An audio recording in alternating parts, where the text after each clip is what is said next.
So can we talk a little bit, about some of the financial consequences of, some people that unfortunately are addicted to gambling? Yeah. So last year, Kentucky had an amazing year in the online sports gambling industry. Over $15.2 billion was bet last year in 2023. Kentucky's revenue from that for our general fund was $37.2 million. And of that, 2.5% goes to mitigate the problem to the Kentucky Council on Problem Gambling.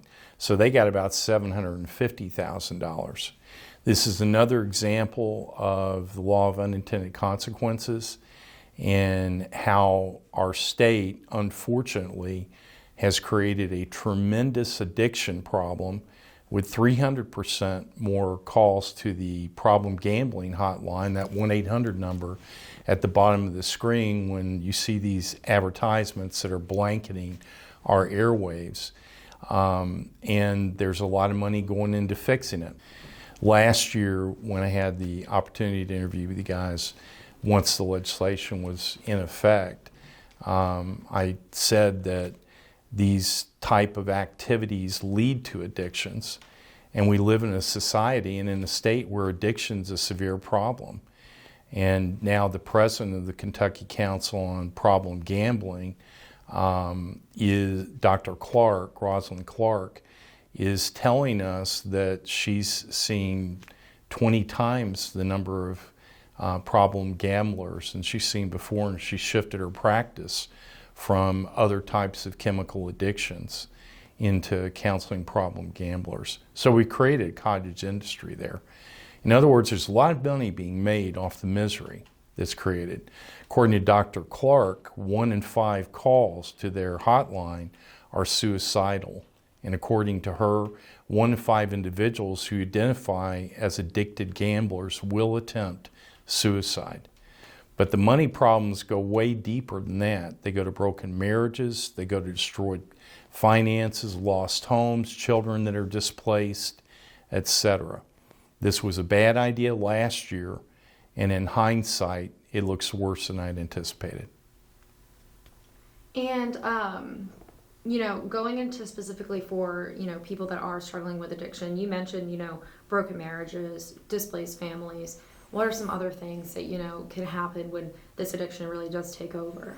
Well, the suicide from gambling addiction is at the highest rate of any mental disorder, which is one of the things I'm most concerned about. And on our side of the world, managing money, financial planning, I've seen it. I've seen it in my clients, and it does take over. And it causes people to spend far more money than they have for entertainment, which is what it's billed as, and to miss house payments and to wreck their credit ratings. I guess from your perspective, was there anything you were kind of planning on sharing that, I haven't asked you about directly that you thought would be interesting? Yeah, here's something that I noted.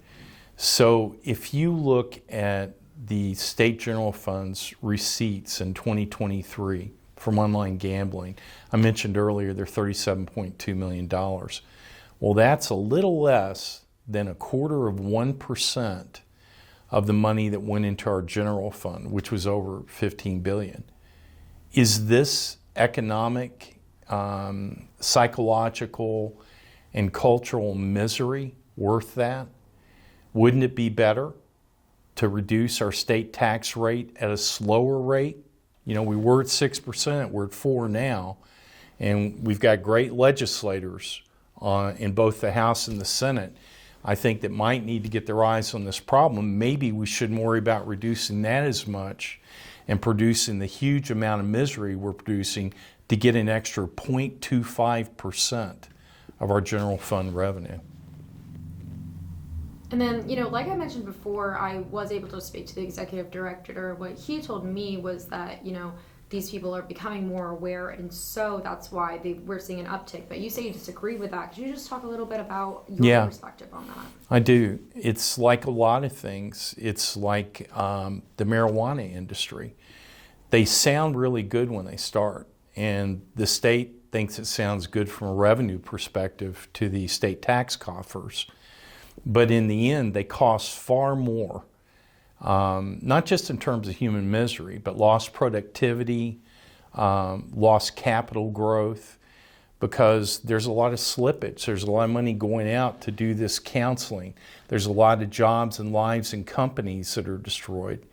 There's a lot of extra counseling to build these cottage industries around the problem created by the state authorizing this type of activity. We already had a lot of addiction in our society. We don't need any more.